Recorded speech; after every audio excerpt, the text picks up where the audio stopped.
సూర్యుడే గొడుగు పట్టి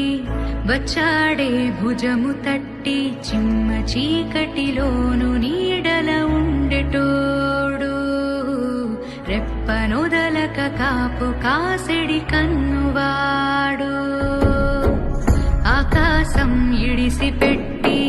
ముద్దెట్టే పొలము మట్టి ఎండ భగ భగ తీర్చే చినుకుల దూరం